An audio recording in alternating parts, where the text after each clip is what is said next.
তো অনেকদিন ধরে ভাবতেছি যে কোথাও যাওয়া হচ্ছে না, কোথাও কিচ্ছু করা হচ্ছে না, বাসায় বসে শুধু খাওয়া হচ্ছে আর ঘুম হচ্ছে। তো ভাবলাম আজকে একটু ঘুরে আসা যাক। যেই কথা সেই কাজ, আমরা চলে আসলাম বাস স্ট্যান্ডে। আর আজকে যাব হচ্ছে রবীন্দ্র কুঠিবাড়িতে, যেটা হচ্ছে কুষ্টিয়ায় অবস্থিত। বলতে না বলতে এই বাস ছেড়ে দিল তার আপন গতিতে, আর ড্রাইভার মামা খুব চিল মুডে আছে। আমার বাসা থেকে রবীন্দ্র কুঠিবাড়িতে সময় লাগে 1.5 ঘন্টা। আর কুষ্টিয়ার বিখ্যাত হচ্ছে কুলফি মালাই, তো কুলফি আইসক্রিম বলা হয় যেটাকে। তো মূলত ওইটার জন্য যাওয়া হচ্ছে, কজ আমি অনেকবার গেছি রবীন্দ্র কুঠিবাড়িতে।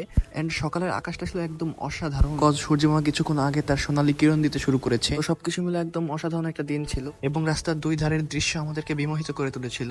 9:30টার দিকে আমাদেরকে বাস নামিয়ে দেয় আলাউদ্দিন নগরে। তো আমরা ওখান থেকে একটা ভ্যান নিয়ে একদম রবীন্দ্র কুঠিবাড়ির দিকে রওনা হই।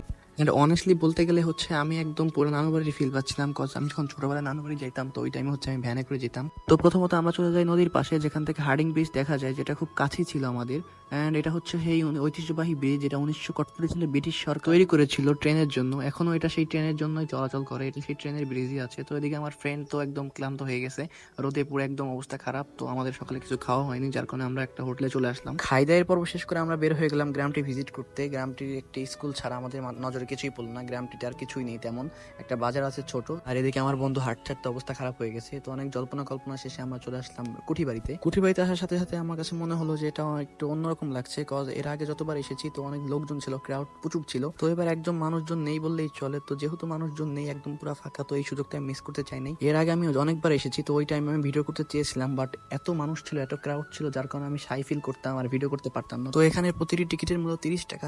আপনি যদি স্টুডেন্ট হয়ে থাকেন, আপনার কাছে আইডি কার্ড থাকে, তাহলে আপনি 10 টাকাতে ঢুকতে পারবেন।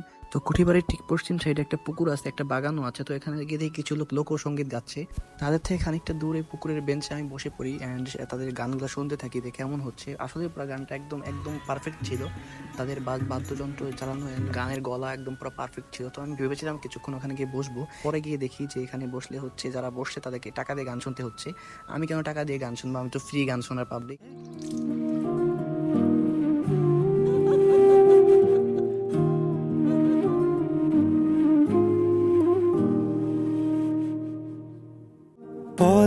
পলাশকুড়ির উঠোন দেব, পারুল বনের ছাঁ, সন্ধ্যা তারায় চাঁদের গায়ে, ধানের খেতে মিষ্টি তোর ঢালাও গো, তোমায় দেব বকুল ফুলের মালা।